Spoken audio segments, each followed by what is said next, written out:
நடத்தும் நாடகத்தில் நானும் உண்டு. என் நிழலில் கூட அனுபவத்தில் சோகம் உண்டு.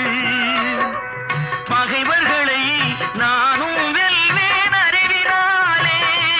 ஆனால் நண்பரிடம் தோற்றுவிட்டேன் பாசத்தாலே. நண்பரிடம் தோற்றுவிட்டேன் பாசத்தாலே. ஆட்டுவித்தான்